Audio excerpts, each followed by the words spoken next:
All right, ladies and gentlemen, we are here with Brian Irving, the Vice President of Chicago Sport and Social.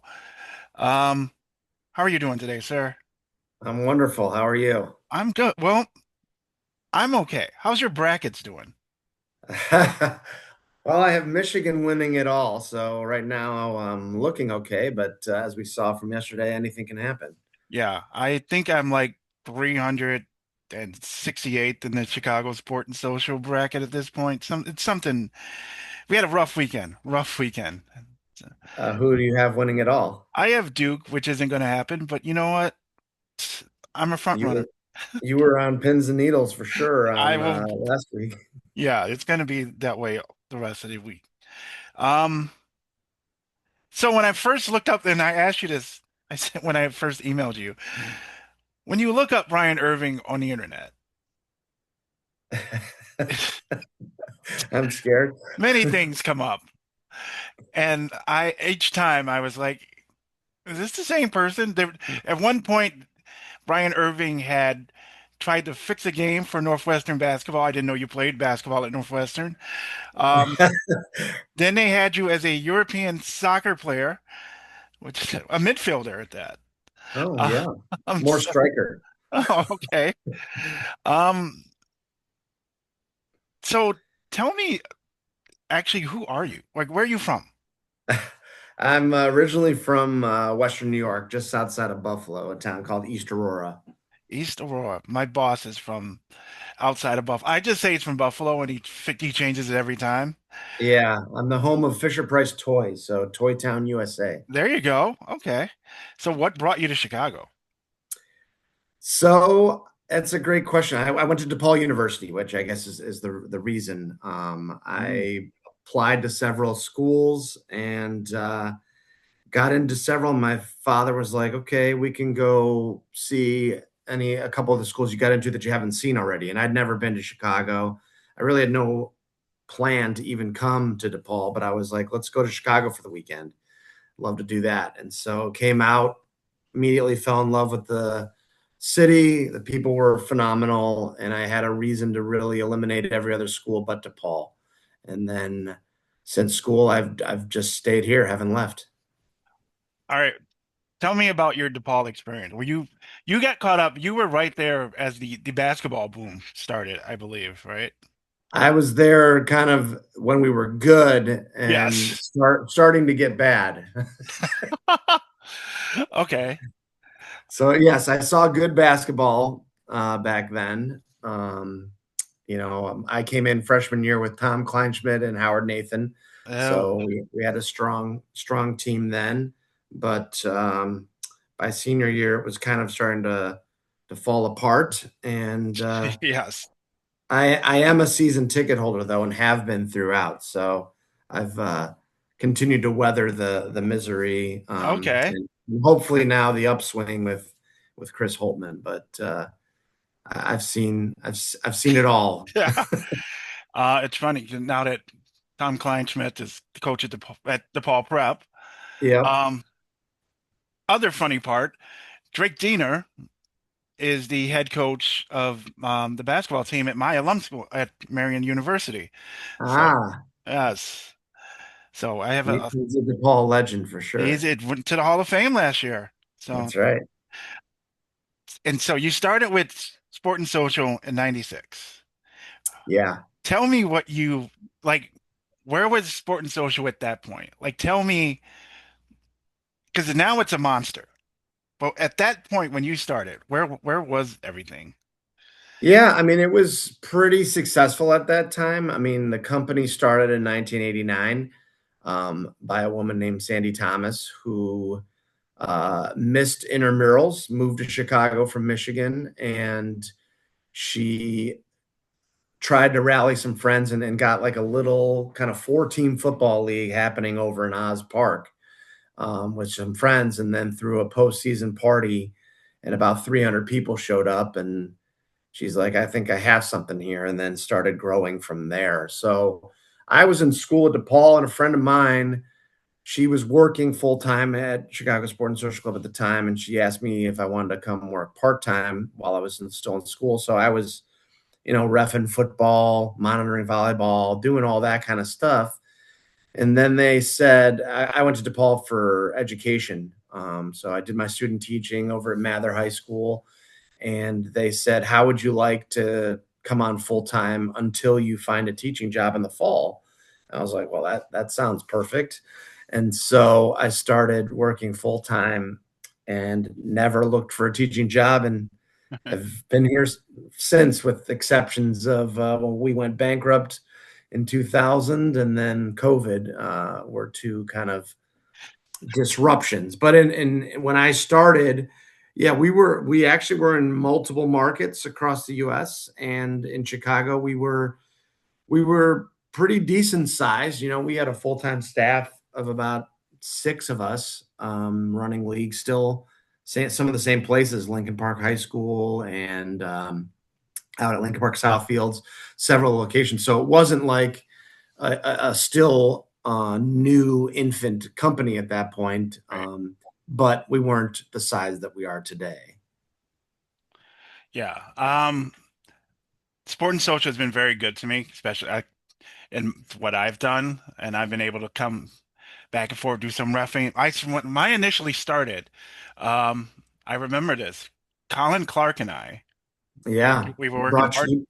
He Yes, brought you in the fold. we I were remember it both well. part-time with the Cubs, and it was the perfect life until I let the tent fly away. Um, You're not the only one. We do have procedures for that now. So, oh, yeah, I will never live that well, down. you Um, well, I didn't remember, so now I do. well, you know what? There will be. I only do basketball now when I do come, so there will be none of that. No tents. Yeah, No just don't tents let anymore. don't knock a scoreboard over. Yeah. Um, I will say, because this is something I've done with my friends probably the last 15 years or so. Softball season is starting. It's my Softball. favorite. Yes, it's Yeah, I mean, it felt like it this weekend, but maybe not today. But yeah, yeah, right. it's Is that it's the Chicago. biggest? It's Chicago spring, Yeah. fake spring. Is that the biggest sport, the biggest draw? Is that, or is it volleyball? Beach volleyball is our biggest draw. Okay, As you know, having been here forever, uh, in the summer, people want to be outside. They want to do something fun, and right. beach volleyball in Chicago is kind of a unique experience, kind of a must-do experience. And there's only a small window of time to do it, so everyone kind of converges on that. But yeah, softball, is in the fabric of the city of Chicago. 16-inch softball started here. That's where we get most of our teams, just because of the structure of a lot of the parks. But yeah, it's big, and we are able to run 3 full seasons of it, with 4 seasons really and 3 seasons of it. Yes, Um, and but yeah, it's a big undertaking, a big thing we do, and obviously a lot of fun, as as you continue to play. absolutely. I know the first spring game starts April 20th. Um, the early bird, because I actually have questions for this. People have sent me questions for this. Is the Okay. early bird over yet? Can we still? Is It it? is over, but I'd be happy to extend it for you Oh, look or at you! over. You were amazing. Yeah. Yeah, it Yes. ended back on the 15th. Okay. So, So I know the April season starts April 20th. For anyone looking to get beaten at the Wells League this year on Thursday, that season starts June 25th. yep. One of the questions I got from someone is, are you going to bring back the citywide tournament for softball? We would love to. A lot of that well, all of that is sponsor driven. The idea came about originally from Red Bull. They Okay. wanted to do. They're all about unique experiences and unique things, and 16-inch softball is unique to Chicago, and so they funded it and helped us put it on. I think the first 3 years of it, and then we were able to get a couple of other sponsors to buy in over the years. From Tito's did it a year, I believe you played that year, and then we also had Circa Sports Yes. do it, and Weiss hospital also sponsored it. So it's really sponsor driven because in an ideal world, that event, um, as you know, since you played in it, the teams play for free, and it's just a fun, interactive opportunity for sponsors and for the participants. So it's constantly on our pitch deck that we send out to any prospective sponsors. So if that happens, certainly we could put on a paid tournament. Um, and that just is a matter of having the time and resources and interest to make something like that happen. But the iteration of the Windy City series that you're referring to has been sponsor driven, and we're continuing to look for someone to sponsor it. Typically, it happens in the fall Yeah. after the winners of the spring and the summer. All of our 16-inch leagues get invited to that, and so hopefully it'll come back. In past years, sometimes we've known leading into the spring season. Yeah. Other times, the sponsors come on board maybe even the beginning or the middle of the summer season, and we've been able to put it together that way and reach out to the spring champs and the upcoming. Ideally, it works in a way where they are on board early, and we can promote it, and it becomes an additional marketing tool to Right. kind of say, hey, if you play in this league and you win, you get free entry into this tournament. Um, but certainly, the idea of a softball tournament is something we've kicked around. Having the space available and having the interest are the two biggest things that would Yeah. preclude us from doing it. I will say there's still a kid on our team who wears the Red Bull socks That's from awesome. God knows how long ago that was.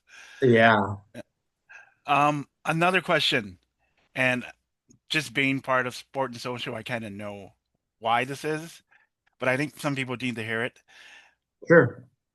The prices go up for teams, and they don't, and people just don't understand why. Can you explain like why the prices are where they are? Well, yeah, absolutely. I mean, certainly we'd love to offer things at a much cheaper price point. It would get us more teams. We'd sell out quickly. All the factors that come with that. But unfortunately, the kind of the business and operation of running leagues is essentially about a break even business in Yeah. itself. The park district has raised their fees annually at Yes. a higher percentage and higher rate than we raise our prices. So we try to stay, to eat some of that. Obviously, a million other things from supply chains for T-shirts and the price of cotton and insurance and staff to cover it, equipment. I mean, the price of softballs in itself has probably doubled in the last 2 years. Right. So there's a lot that goes into it that people don't think about. The facility fees, insurance, staff, equipment, all those things. If you take a look and try to add it together, you'll see pretty quickly that we're not making money hand over fist. Right. But we are a for-profit company, and we do want to make sure that the leagues run and do not run at a loss. Um, but we try to stay, as competitive and as reasonable for your entertainment dollar, because we know obviously there's a lot of different things people can do with their money, from concerts to gym memberships to sporting events and all the other things out there, and we just want to make it as reasonable as possible. But there's a lot of things that go into that pricing that it's impossible to kind of lower it or make it cheaper without fear of potentially running things at a loss. And so yeah, it's unfortunate. The sticker shock is real, and I empathize and understand. It can be tough and tight for people. But if you think about when you break it down for the number of weeks and the hours and like the per person per hour kind of price point, is pretty reasonable. It's the initial bang of like a Right. $1,500 softball team that you're like, wow. I mean, just throw some bats and balls out there. We could do it ourselves. But yeah, there's a lot that goes into that to make sure that we can have a fun league for people. And obviously, we're blessed that people enjoy the product and want to keep coming out and pay the price. But again, we would love to make it cheaper because we would it would make our lives a lot easier because Right. things would sell out and we're not waiting to the last minute to kind of get schedules out, arrangements with bars, all these kind of things that kind of come. It's kind of a waiting game on our end, mainly because it's not an impulse buy where people are ready to throw down the money right away. They gotta build community and enough people and collect money from them and we understand the challenges that come with all of that. And so we try to give enough lead time in marketing, try to give enough options and opportunity for people to play and continue to grow, which I believe has been good and that's ultimately what people want. They want to show up, have someone to play, have fun, be with their friends for 1 or 2 nights a week whenever they're playing, and then go back to their life and their business because it gets harder and harder to spend time and do things fun with your friends as Oh yeah. responsibility and work and everything gets in your way. And so it's awesome to kind of see people come together as a group and teams that have been with us for multiple years, multiple seasons. People come and go as they move, but the core of the team stays the same. And because it's fun. Because I know you feel this. On a Thursday night, you want to be with your team and have a good time because other nights you don't get a chance to see them, and that that's a destination. Absolutely. And it was more apparent once COVID and the pandemic came and it was taken away from us. Um, Absolutely. I will say this as someone who has seen people and been around people that have tried to, hey, let's do a tournament or have a league on their own. You realize quickly just how much one, Chicago Sport and Social is a reliable name. You know what it's behind. It's there every year. You realize how quickly those park fees and refs cost and balls cost, and it goes up every year. Just from being well, perfect example. I coached at Latin. I You're coached right. baseball at Latin, right across the street from Lincoln Park. I can't imagine how much it costs to just rent Lincoln Park every night. Just I couldn't in my head. So there's so much that goes into it that you don't realize at first. Again, you said it's the initial bang, like, oh my God. But then again, it's something you can rely on.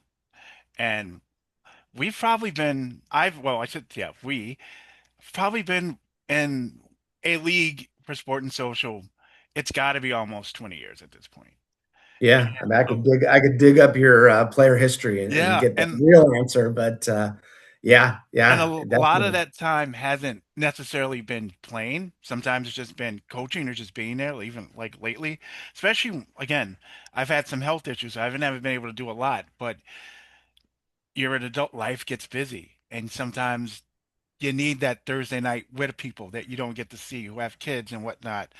And so, again, it's been a reliable thing for me and for a lot of people.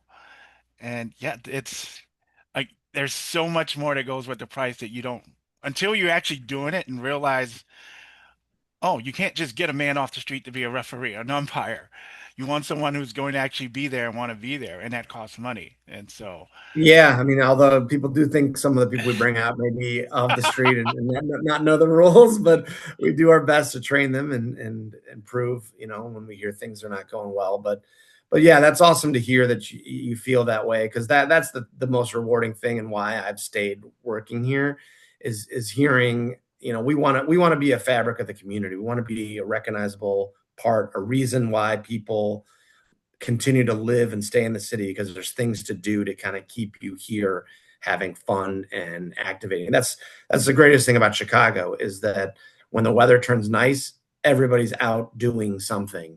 And whether it's jogging or biking along the lakefront, throwing a frisbee out at the dog beach, or playing in one of our leagues, like that activity as you drive up and down Lakeshore Drive or into other neighborhoods, seeing people just having a great time. is what's rewarding. All the effort and work we put in behind the scenes for the months leading up to, from communication to registration to Right. marketing to the website, all that stuff. You can go out any night of the week to one of our leagues and just see people high-fiving their friend or hugging their opponent or laughing when they slip and fall, or all the Yeah. all the stuff that kind of comes with a fun recreational environment. And that's what continues to drive the excitement, and what we try to do to keep relevant and to keep um, growing, and keep being a part of the greater Chicago community. What do you do for fun? Like, besides this, what do you do? Yeah, I don't play in as many leagues as I used to. It's harder, and also sometimes you'd rather get away from work than be, at one of Right. your leagues all the time when you're at work. But no, I'm a big fan of concerts. I love going to sporting events, um, just about anything, getting out, theater, concerts, sporting events, just doing other things throughout the city that are fun. I've lived in the Wrigley neighborhood now for 22 years. And so just being able to go on a walk out on the lakefront, play some golf at Waveland or Robert Black, and just have a great time at all the restaurants and all the fun stuff that Chicago has to offer. You must have read my mind because my next question was going to be music. Favorite concert you've been to, or who do you listen to? I listen to a wide array of music. I, yeah, I love, I guess pop radio draw is a lot of what I'm drawn to, but I like a lot of alternative singer-songwriter type stuff. I mean, one of the best shows I ever saw was Adele at the United Center. That was incredible. Okay. I'm a big fan of an artist named John Butler. He's playing a show at the Riviera Yes. coming up in April, so I'm super fan of that. Um, Being in the neighborhood, just about any show, whether I like it or not, walking over to Wrigley is a great time for that. I'm going to John Mulaney there. I'm going to Tyler Childress there. I'm going to Mumford and Sons there. Look at you. This, yeah. So Oh, it's my home away from home, I guess. for someone I never see and only talk to through email, you're at Wrigley a lot. Jesus Christ. Well, I don't want to bother you or pester you, because I'm sure some, like, just like myself, you probably are running around with your head cut off dealing with everything that you got to worry about. And You know, so, the ironic part is as many emails as I'm sure that you get and I annoy you with, that is literally my job now, is answer the same type of emails for the Cubs. So it's like, okay, well, yeah, so I we get can it. share war stories, or maybe we do a daily swap where There you you go. respond to mine and I respond to yours. I have one more question from someone, and I literally got this. I got this last on St. Patrick's Day on Saturday. Um, Someone asked me, I have it here. And it's more this could be more for Marco. Can you add people to the roster during the season, or when is the cutoff date? Is it playoffs? Yeah, I mean, you can add players. We try to get everyone to add them by the second week of the season. Okay, It's kind of our verbal policy, but ultimately we want games to happen. We want teams to be playing. What we don't want to have happen is people are going into the playoffs and they're bringing in new players that have never played before. right, So if you have somebody that's been on your team, but they just haven't got onto the roster officially, but they've played more than one game during the regular season, you can still add them to the roster. I mean, the link that we send out is still valid throughout the season. So if you have somebody that joins in the fourth week or whatever, you want to get them on the roster, that's better for everybody. It's right, better to have us covered, that they're on the team. We know who's playing if someone gets hurt or something happens, and then you have assurance that you have a full roster when, if someone were to challenge who's on your roster in the playoffs, they're there, and stuff like that. But yeah, we want everyone as early as possible, because the job of the captain is a tough one. And so the more information that can go out to everyone, that they know their schedule, they know the rules, they know the information about the start date. If there's a rain out or a cancellation, all those information can get to everybody on the roster. It makes the life of a captain that much easier to not have to worry about always being the point person and always sending out the information. The more people with the knowledge and the communication, the better it is for us. One more question I have for you. As I look at my list, literally just had it in my head. Oh, duh. What's new or what's the big thing that's happening this summer for Sport and Social? Big for sport and social this summer. I mean, pickleball has been a major boom for what we do. Yes. We have a few different locations that we have kind of popped up our own pickleball courts at, and so that's created a new avenue and a new a lot of work and a lot of opportunity. We have a spot in Fulton Market, which also has a bar. So that's led to this will be the third summer we're there. It's led to a lot more corporate events and parties and special events. So it's a whole nother side of our business. Essentially, it's facility management, bar management, and we've always done corporate events and stuff like that. But having our own facility to kind of fill it at has been huge. We did over 300 events, everything from a small birthday party all the way up to like a full corporate buyout. We actually had a boxing match at the location last summer, so um, Oh, so that's big. Obviously, our Bollywood event is bigger and better every year yes. down at North Avenue Beach. But in terms of like really new really different this summer. Not much yet, but always opportunity comes about that you never know about. But we're always looking to grow and expand. That's the one thing I think we've been good about is trying to find new things and new ways to get people engaged, participating, and spending their hard-earned money with us. And that's been generational as the years go by. You know, I've been here almost 30 years now, and just seeing it grow and the people change, and still some of the same people still playing with us while new ones come in it has been great to see and just trying to find new ways to entertain and get people engaged in what we do. So yeah, those are some of the things on the horizon here that'll be here before we know it. And how about you? You got opening day this week. Oh, we have, yeah, baseball, again, kind of like softball. But I didn't, it just creeps up on you. Before you know it, it's already spring. So it's spring, it's March Madness, everything just comes at once. Yeah, it's an exciting start to 2026 for sure. Yeah.